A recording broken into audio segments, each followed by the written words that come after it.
नमस्कार। आजकल हम सब रिन्यूएबल एनर्जी की बातें बहुत सुनते हैं, है ना? Solar panels, wind turbines. पर ये सोचा है कि ये नई चीजें हमारे पुराने जमे जमाए बिजली सिस्टम में मतलब फिट कैसे हो रही हैं? या बिजली के अलावा क्या ये हमारी गाड़ियों को या घरों को गर्म ठंडा रखने के तरीकों को भी बदल रही हैं? आज हम इसी पहेली को थोड़ा समझने की कोशिश करेंगे। हमारे पास आईपीसीसी की एक काफ़ी गहरी रिपोर्ट है और ईआईए के भी कुछ आंकड़े हैं। इनसे ये पूरी कहानी समझने में थोड़ी मदद मिलेगी। तो मकसद ये है कि हम समझें कि हमारी पूरी एनर्जी व्यवस्था, खासकर ये बिजली का जाल, हमारा ग्रिड, वो कैसे बदल रहा है और इसमें क्या चैलेंज हैं, क्या नए मौके बन रहे हैं। चलिए शुरू करते हैं फिर। अच्छा, सबसे पहले बिजली की ही बात करते हैं। इसकी जरूरत तो देखिए लगातार बढ़ ही रही है। हमारी अर्थव्यवस्था, हमारा समाज, सब कुछ इसी पर टिका है। हाँ और अब तो इलेक्ट्रिक गाड़ियां आ गई हैं, जी घरों को गर्म करने वाले हीट पंप आ गए हैं, जी तो निर्भरता और भी बढ़ रही है। बिल्कुल। और देखिए, मजे की बात यह है कि बिजली का सिस्टम खुद भी हमेशा से बदलता रहा है। आपको शायद याद हो, शुरू में एडिसन थे, वो डायरेक्ट करंट मतलब डीसी के फेवर में थे। लेकिन टेस्ला का ऑल्टरनेटिंग करंट एसी वो जीत गया, क्योंकि उसका वोल्टेज बदलना आसान था, तो बिजली दूर तक भेजना आसान हो गया। पर कहानी यहाँ खत्म नहीं हुई। अच्छा। हाँ, आज देखिए, हमारे कंप्यूटर, फोन चार्जर, एलईडी लाइटें, सोलर पैनल, इलेक्ट्रिक गाड़ियाँ, ये सब असल में तो डीसी पर ही चलते हैं। और मजे की बात, बहुत लंबी दूरी तक बिजली भेजनी हो तो अब high voltage direct current HVDC वो तकनीक फिर से इस्तेमाल हो रही है। तो वो जो पुरानी करंट की लड़ाई थी ना, AC बनाम DC वाली, हाँ, लगता है वो एक नए मोड़ पर आ गई है। शायद अभी खत्म नहीं हुई है। अरे वाह, ये तो वाकई मतलब दिलचस्प है कि DC एक तरह से वापसी कर रहा है। खैर, अभी तो AC ग्रिड ही मेन है। और इस ग्रिड का सबसे बड़ा सिरदर्द क्या है? वो है हर पल मांग और आपूर्ति में एकदम सटीक बैलेंस बनाना। इसमें कुछ बिजली घर ऐसे होते हैं जिनका उत्पादन हम कंट्रोल कर सकते हैं, जैसे पानी वाले या गैस वाले प्लांट। इन्हें डिस्पैचेबल कहते हैं ना। हाँ, डिस्पैचेबल। और कुछ ऐसे हैं जो मौसम के मिजाज पर निर्भर करते हैं, हवा या सूरज की रोशनी वाले। हाँ, और यहीं पर असली चुनौती आती है, खासकर जब हम हवा और सोलर पीवी को बड़े पैमाने पर ग्रिड से जोड़ते हैं। ये स्रोत जो हैं ये वेरिएबल हैं, मतलब इनका उत्पादन घटता बढ़ता रहता है। हवा कभी तेज है, कभी धीमी, सूरज है, फिर बादल आ गए। हाँ, तो इनका कैपेसिटी फैक्टर, मतलब ये अपनी पूरी क्षमता का कितना प्रतिशत असल में बिजली बना पाते हैं, वो पारंपरिक स्रोतों से कम होता है। अच्छा। और एक और चीज है, कैपेसिटी क्रेडिट। कैपेसिटी क्रेडिट, ये क्या होता है? इसका मतलब है कि जब बिजली की मांग सबसे ज्यादा होती है, पीक डिमांड के टाइम, तब इन पर कितना भरोसा कर सकते हैं हम, ये भी बदलता रहता है। ये इस बात पर निर्भर करता है कि इनका उत्पादन का पैटर्न हमारी बिजली की जरूरत के पैटर्न से कितना मैच करता है। तो फिर इस उतार चढ़ाव से निपटा कैसे जाता है? ये तो काफी मुश्किल लगता होगा ग्रिड संभालने वालों के लिए। मुश्किल तो है, पर देखिए, इसके कई तरीके निकाले गए हैं। एक तो ये कि इन स्रोतों को अलग अलग जगहों पर फैला दो, ज्योग्राफिकली डाइवर्सिफाई कर दो। मान लीजिए एक इलाके में हवा कम है तो शायद दूसरे में तेज चल रही हो, तो कुल मिलाकर उत्पादन थोड़ा स्टेबल हो जाता है। दूसरा तरीका है बेहतर फोरकास्टिंग, मतलब भविष्यवाणी। भविष्यवाणी मौसम की तरह? हाँ, बिल्कुल। अब ऐसी तकनीकें आ गई हैं जो काफी सटीकता से बता सकती हैं कि अगले कुछ घंटों या दिनों में कितनी हवा चलेगी या धूप निकलेगी। इससे क्या होता है कि ग्रिड ऑपरेटर पहले से तैयारी कर सकते हैं, उन्हें अंदाजा रहता है कि कितना रिन्यूएबल प्रोडक्शन आने वाला है। और ग्रिड के लेवल पे क्या बदलाव करने पड़ते हैं, मतलब तारों वगैरह में? हाँ, तीसरा और सबसे जरूरी तरीका है ग्रिड का जो इंफ्रास्ट्रक्चर है, जो बुनियादी ढांचा है, उसे मजबूत बनाना और ज्यादा लचीला बनाना। जैसे जर्मनी के कुछ गांव में क्या हुआ कि लोगों ने अपनी छतों पर इतने सोलर पैनल लगा लिए कि वहां की लोकल बिजली के तार और ट्रांसफार्मर अपग्रेड करने पड़े। वो इतनी बिजली संभाल नहीं पा रहे थे। बड़े स्केल पर देखें तो अमेरिका में टेक्सास ने एक बड़ा इंटरेस्टिंग काम किया, CREZ नाम का प्रोजेक्ट। CREZ? हाँ, कंपेटिटिव रिन्यूएबल एनर्जी जोन। उन्होंने पहले वो इलाके पहचाने जहां हवा से बिजली बनाने की अच्छी संभावना थी, और फिर वहां पवन चक्कियां लगने से पहले ही बड़ी बड़ी ट्रांसमिशन लाइनें बिछा दी। अरे वाह, मतलब पहले पाइपलाइन बिछा दी, फिर पानी का इंतजाम किया। बिल्कुल, ताकि जैसे ही बिजली बने वो शहरों तक पहुंच सके, कोई बॉटलनेक ना हो। चीन में भी शायद ऐसा कुछ हो रहा है, मैंने सुना है। हाँ, चीन में भी यही हो रहा है, बल्कि और बड़े स्केल पर। वहाँ दूर दराज के रेगिस्तानी इलाकों में बड़े बड़े विंड फार्म्स बन रहे हैं, सोलर पार्क्स बन रहे हैं, और वहाँ से बिजली घनी आबादी वाले पूर्वी शहरों तक लाने के लिए हजारों किलोमीटर लंबी नई ट्रांसमिशन लाइनें बन रही हैं। इनमें HVDC का भी खूब इस्तेमाल हो रहा है, वही DC जिसकी हमने शुरू में बात की थी।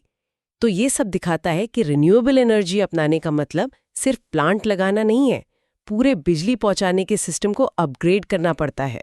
अच्छा, क्या कुछ ऐसे रिन्यूएबल स्रोत भी हैं जो इस उतार चढ़ाव वाले मामले में ज्यादा मददगार हों? मतलब जो हवा या सूरज की तरह थोड़े मनमौजी ना हो? हाँ, जरूर हैं।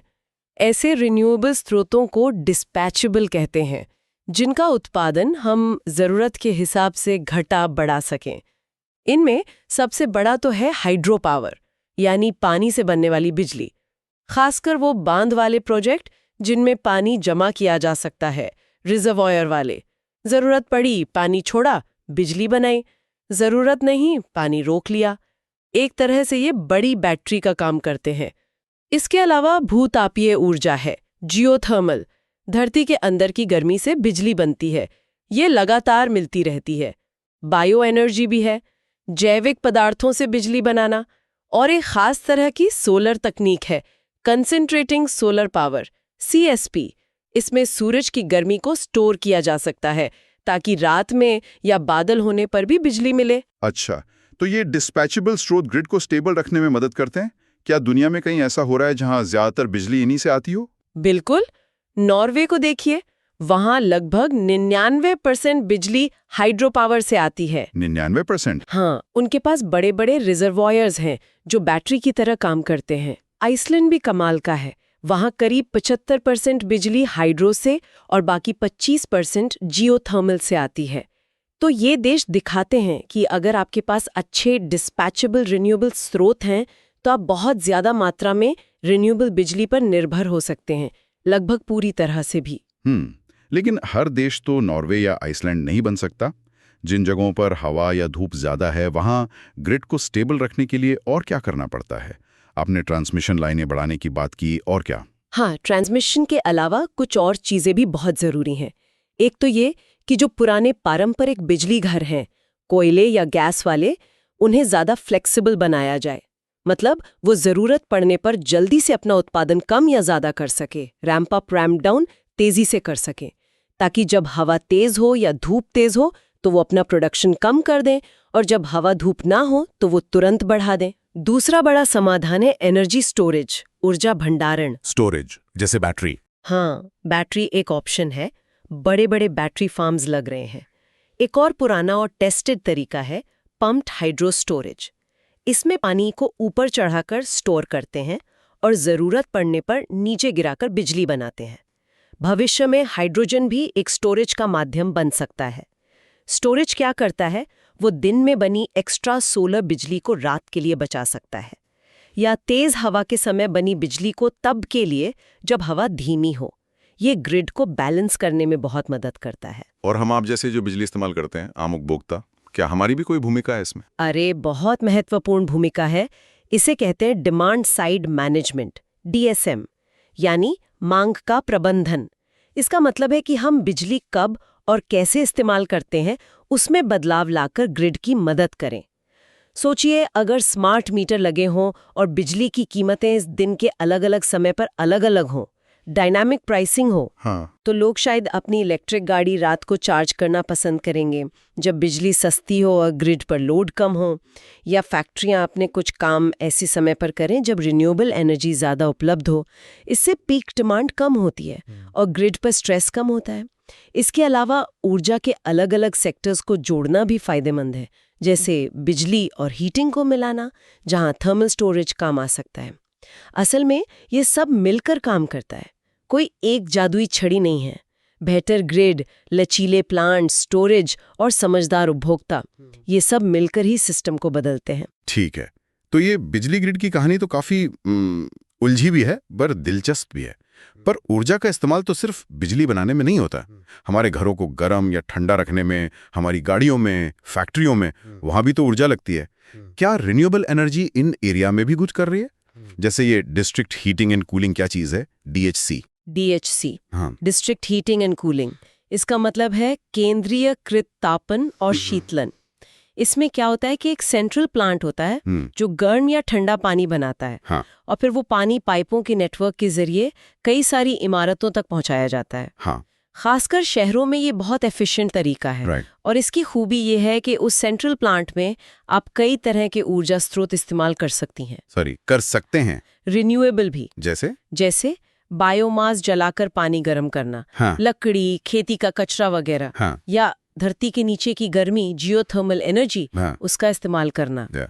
या बड़े बड़े सोलर थर्मल कलेक्टर लगाकर सूरज की गर्मी से पानी गर्म करना। हाँ। यहाँ तक कि फैक्ट्रियों से जो फालतू गर्मी निकलती है, वेस्ट हीट, हाँ। उसे भी इस्तेमाल किया जा सकता है। क्या इसका भी कोई बढ़िया सा उदाहरण है दुनिया में? आइसलैंड, फिर से वहाँ लगभग 96% घरों को गर्मी जियोथर्मल DHC से मिलती है। सोचिए, 96%। हाँ, पूरे देश की हीटिंग जरूरतें जमीन के नीचे की गर्मी से पूरी हो रही हैं। स्वीडन का एक शहर है एनकोपिंग, उन्होंने अपने पुराने तेल वाले हीटिंग सिस्टम को बदला और बायोमास आधारित CHP प्लांट लगाया, कंबाइंड हीट एंड पावर। हाँ। ये प्लांट बिजली भी बनाता है और शहर के DHC नेटवर्क को गर्म पानी भी देता है। सोलर थर्मल का भी इस्तेमाल हो सकता है, पर क्योंकि धूप साल भर एक जैसी नहीं रहती, हाँ, सर्दियों में कम होती है। बिल्कुल, तो उसके लिए गर्मी को लंबे समय तक स्टोर करने के तरीके चाहिए, जैसे बड़े अंडरग्राउंड पानी के टैंक। मौसमी भंडारण, इस पर भी काम चल रहा है। और ठंडा करने के लिए डिस्ट्रिक्ट कूलिंग भी होती है। हाँ, बिल्कुल। अमेरिका में कॉर्नेल यूनिवर्सिटी है, उन्होंने बहुत अच्छा सिस्टम बनाया है। उनके कैंपस के पास एक गहरी झील है, केयुगा झील। वो झील की गहराई से ठंडा पानी पंप करते हैं, उसे एक हीट एक्सचेंजर से गुजारकर कैंपस की इमारतों में भेजते हैं। अच्छा। हाँ, इससे बिजली भी बचती है और पारंपरिक AC का प्रदूषण भी कम होता है। कितना सिंपल और स्मार्ट तरीका है। वाकई कमाल है। अच्छा, अब आते हैं गैस पर। हमारे घरों में जो पाइप से गैस आती है, ज्यादातर तो वो नेचुरल गैस होती है। क्या इसमें भी रिन्यूएबल का कोई जुगाड़ है? हाँ, इसमें बायोमीथेन मिलाया जा सकता है। बायोमीथेन? हाँ, ये असल में बायोगैस का ही शुद्ध रूप है। बायोगैस तो आपको पता ही होगा, गोबर से, खेती के कचरे से, सीवेज से बनती है। जब वो बिना हवा के सड़ता है, उस बायोमीथेन में मीथेन के साथ साथ कार्बन डाइऑक्साइड और कुछ दूसरी गैसें भी होती हैं।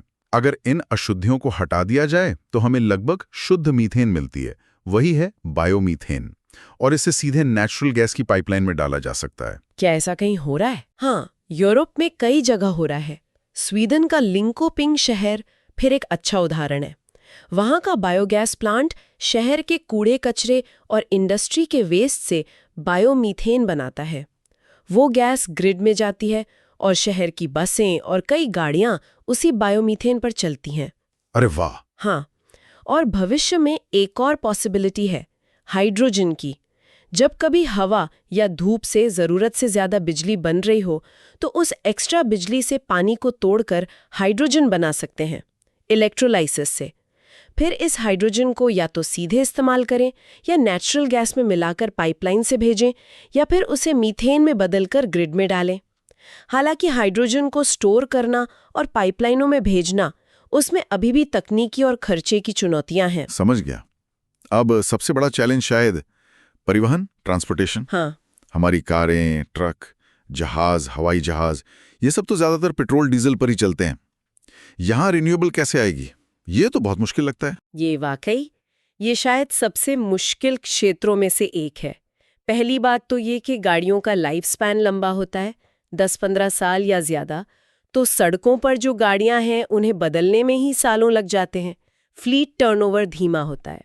दूसरी बात, नए तरह के फ्यूल के लिए पूरा इंफ्रास्ट्रक्चर खड़ा करना पड़ता है। हाँ, जैसे चार्जिंग स्टेशन या हाइड्रोजन पंप। बिल्कुल, इसमें बहुत पैसा और समय लगता है। तो अभी क्या विकल्प इस्तेमाल हो रहे हैं? अभी के लिए लिक्विड बायोफ्यूल्स, मतलब तरल जैव ईंधन, वो एक अहम रोल प्ले कर रहे हैं। जैसे गन्ने या मकई से बना इथेनॉल या वेजिटेबल ऑयल से बना बायोडीजल। इनका फायदा ये है कि इन्हें मौजूदा पेट्रोल डीजल वाली गाड़ियों में थोड़ी मात्रा में मिलाया जा सकता है, या फिर फ्लेक्स फ्यूल गाड़ियों में पूरी तरह इस्तेमाल कर सकते हैं। ब्राजील इसका सबसे बड़ा उदाहरण है। वहाँ गन्ने से बना इथेनॉल गाड़ियों में खूब इस्तेमाल होता है। और इलेक्ट्रिक गाड़ियाँ, ईवीज, उनका क्या सीन है? उनका भविष्य कैसा लगता है? ईवीज तो निश्चित रूप से रफ्तार पकड़ रही हैं, इसमें कोई शक नहीं। बैटरी सस्ती हो रही हैं, उनकी रेंज बढ़ रही है, चार्जिंग स्टेशंस भी लग रहे हैं, धीरे धीरे ही सही, लेकिन अभी भी कई सवाल हैं।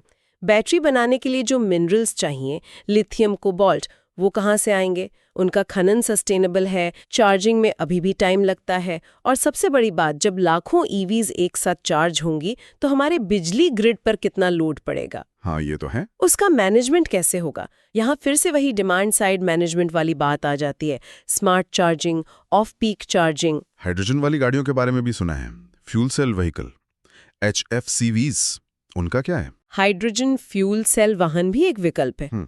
वो हाइड्रोजन और हवा की ऑक्सीजन से बिजली बनाते हैं और एग्जॉस्ट में सिर्फ पानी निकलता है, जीरो एमिशन। इनकी रेंज ईवी से ज्यादा होती है और रिफ्यूलिंग में भी कम टाइम लगता है, जैसे पेट्रोल भरवाते वैसा ही। लेकिन दिक्कतें भी हैं।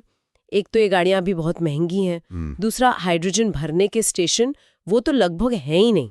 हाँ, वही मुर्गी और अंडे वाली कहानी हो गई। बिल्कुल, स्टेशन नहीं तो गाड़ियां कौन खरीदेगा, और गाड़ियां नहीं तो स्टेशन कौन लगाएगा? और बड़े वाहन जैसे ट्रक, बसें या फिर हवाई जहाज, उनके लिए क्या हो रहा है? वो तो और मुश्किल होगा। हाँ, उनके लिए विकल्प और भी कम है। हैवी ड्यूटी ट्रांसपोर्ट और एविएशन। ट्रकों और बसों के लिए बायोडीजल, LNG यानी लिक्विफाइड नेचुरल गैस और कुछ हद तक इलेक्ट्रिक या हाइड्रोजन पर भी काम चल रहा है। लेकिन हवाई जहाज़ों के लिए तो बहुत ज़्यादा एनर्जी डेंसिटी वाला फ्यूल चाहिए। कुछ एक्सपेरिमेंट्स हुए हैं जिनमें विमानों में बायोफ्यूल का मिक्सचर इस्तेमाल किया गया है, पर यह अभी बहुत शुरुआती स्टेज में है और महंगा भी है। शायद भविष्य में सिंथेटिक फ्यूल जो बायोमास या कार्बन कैप्चर से बनाए जाएं, वो एक रास्ता हो सकते हैं। पर अभी के लिए एविएशन काफ़ी हद तक फॉसिल फ्यूल पर ही निर्भर रहेगा, ऐसा लगता है। आखिर में इंडस्ट्री और बिल्डिंग्स की भी बात कर लेते हैं संक्षेप में। फैक्ट्रियों में और हमारे घरों, दफ्तरों में रिन्यूएबल एनर्जी कैसे इस्तेमाल हो रही है? इंडस्ट्री, खासकर वो जो बहुत ज़्यादा ऊर्जा इस्तेमाल करती हैं, जैसे स्टील, सीमेंट, केमिकल्स, वहाँ रिन्यूएबल एनर्जी दो तरह से आ सकती है। एक तो सीधे डायरेक्ट यूज़, जैसे पेपर इंडस्ट्री अक्सर अपनी प्रोसेस से निकले बायोमास, जैसे लकड़ी की छाल, को जलाकर ही गर्मी और बिजली बना लेती है। या फिर किसी प्रोसेस के लिए बहुत ज़्यादा गर्मी चाहिए तो बड़े बड़े सोलर थर्मल कलेक्टर लगाए जा सकते हैं। अमेरिका में फ्रीटो-ले कंपनी है, चिप्स बनाती है। उन्होंने अपने एक प्लांट में भाप बनाने के लिए बड़े सोलर कलेक्टर लगाए हैं। दूसरा तरीका है इनडायरेक्ट, मतलब रिन्यूएबल स्रोतों से बनी बिजली का इस्तेमाल करना, जैसे इलेक्ट्रिक फर्नेस में। और इमारतें, हमारे घर, ऑफिस। इमारतों में देखिए, सबसे पहला कदम तो हमेशा एनर्जी एफिशिएंसी ही होता है। ऊर्जा बचाना, अच्छे इंसुलेशन, बेहतर डिज़ाइन। उसके बाद कई रिन्यूएबल तकनीकें अब आम हो रही हैं। छत पर सोलर पैनल लगाकर पानी गर्म करना, सोलर वाटर हीटर, वो तो अब काफ़ी कॉमन है। बिजली बनाने वाले सोलर PV पैनल भी छतों पर खूब लग रहे हैं। और अब तो ऐसी टाइलें और खिड़कियां भी आ रही हैं जिनमें सोलर सेल इंटीग्रेटेड होते हैं। BIPV कहते हैं इसे, बिल्डिंग इंटीग्रेटेड फोटोवोल्टिक्स। अच्छा। हाँ, फिर जियोथर्मल हीट पंप है। जमीन के नीचे की गर्मी का इस्तेमाल करके घरों को गर्म और ठंडा दोनों कर सकते हैं। और जहाँ लकड़ी या बायोमास आसानी से मिलता है, वहाँ बायोमास बॉयलर भी इस्तेमाल होते हैं। ब्रुसेल्स में एक रिन्यूएबल एनर्जी हाउस है। वो एक पुरानी 120 साल पुरानी इमारत थी। उसे पूरी तरह रेनोवेट करके ऐसा बनाया गया कि उसकी सारी हीटिंग कूलिंग ज़रूरतें वहीं मौजूद रिन्यूएबल स्रोतों से पूरी होती हैं। ये दिखाता है कि पुरानी बिल्डिंग्स में भी ये संभव है। तो कुल मिलाकर इन सब बातों से, इन स्रोतों को देखने के बाद ये तो साफ है कि रिन्यूएबल एनर्जी को हमारी पूरी ऊर्जा व्यवस्था में लाना मुमकिन तो है। बिल्कुल है। लेकिन ये कोई आसान काम नहीं है। ये सिर्फ कुछ नई मशीनें लगा देने की बात नहीं है। ये पूरे सिस्टम को बदलने जैसा है। बिल्कुल, एक बहुत बड़ा बदलाव है। हमें बिजली पहुंचाने का मजबूत स्मार्ट नेटवर्क चाहिए। बिजली बनाने के तरीकों में ज्यादा फ्लेक्सिबिलिटी चाहिए। ऊर्जा को स्टोर करने के उपाय चाहिए। बिजली कब और कैसे इस्तेमाल हो उसका बेहतर मैनेजमेंट चाहिए, डिमांड साइड मैनेजमेंट। और ऊर्जा के जो अलग अलग हिस्से हैं, बिजली, गर्मी, गैस, ट्रांसपोर्ट, उनको एक साथ मिलकर काम करना होगा, उनमें तालमेल बिठाना होगा। ये सब आपस में बहुत गहरे जुड़े हुए हैं। बिल्कुल सही कहा आपने। अगर हम इसे और बड़े नजरिए से देखें तो ये सिर्फ एक टेक्नोलॉजी का बदलाव नहीं है। ये एक पूरे सिस्टम का, एक पूरी व्यवस्था का बदलाव है, ट्रांजिशन है।